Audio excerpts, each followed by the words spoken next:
Item ಯಾವುದೇ ಇರಲಿ try ಮಾಡಿ ಆಚಿ ಚಿಕನ್ ಮಸಾಲಾ. ஆச்சி சிக்கன் மசாலா.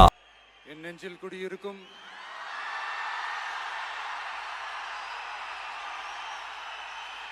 உங்கள் அனைவருக்கும் என்னுடைய வணக்கம். வணக்கம் வணக்கம்.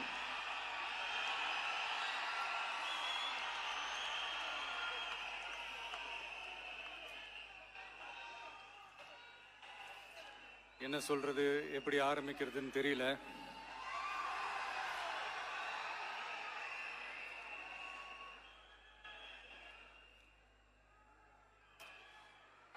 சினிமாவில் எப்படியாவது கஷ்டப்பட்டு வெற்றி அடையணும்னு இருந்த ஒரு சாதாரண அசிஸ்டன்ட் டைரக்டருக்கு பிறந்த ஒரு பிள்ளையா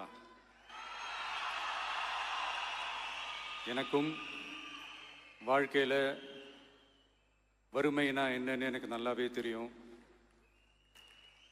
பசினா என்னன்னு எனக்கு நல்லாவே தெரியும். நான் ஒன்றும் பெரிய மன்னர் பரம்பரையிலிருந்துலாம் வந்துடல.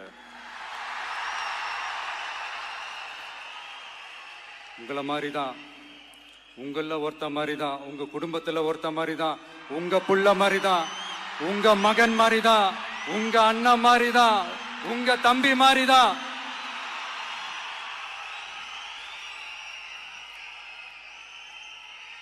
அப்படிதான் நான் உணர்றேன்.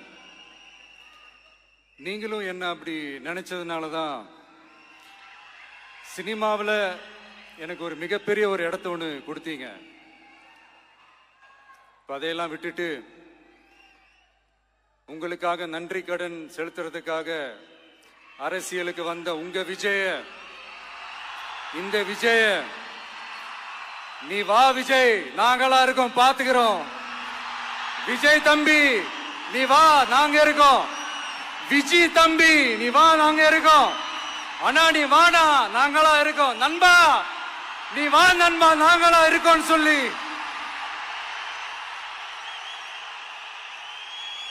அவ்வளவு அன்பா, அவ்வளவு உறவா என்ன ஏத்துக்கிட்டீங்க. இந்த நேரத்தில் இதை நான் சொல்லணும்.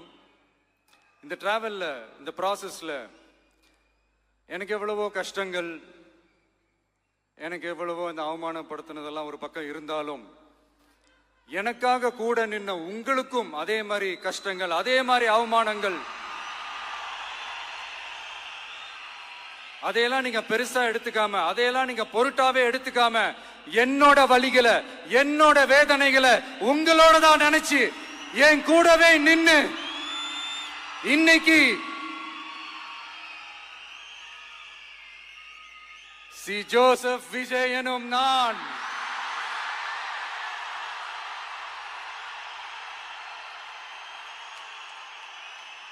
அத உண்மையாக்கி இருக்கிறீங்க. உண்மையிலே எனக்கு என்ன சொல்றதுன்னு எனக்கு தெரியல. என்னுடைய உறவுகளே, என்னுடைய சொந்தங்களே,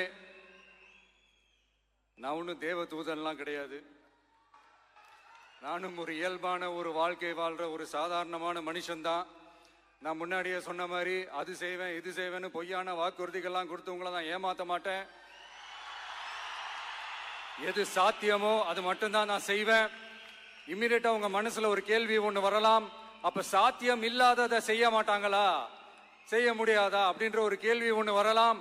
இத்தனை கோடி மக்கள் என் கூட இருக்கும் போது எது வந்தாலும் பாத்துக்கலாம், என்ன வந்தாலும் பாத்துக்கலாம் அப்படின்ற அந்த கான்பிடன்ஸ் என் மனசுல இருக்கு. இன்னொரு விஷயமும் நான் இங்க சொல்லணும். இன்னைக்கு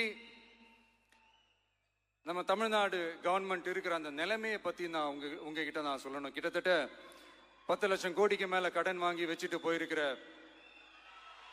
இன்னைக்கு அந்த தமிழ்நாடு அரசு இருக்கிறப்போ, கஜானாவை சுத்தமா தொடச்சி வலிச்சு வச்சுட்டு போயிருக்கிறப்போ, தூக்க முடியாத சுமையை ஏத்தி வச்சுட்டு போயிருக்கிறப்போ,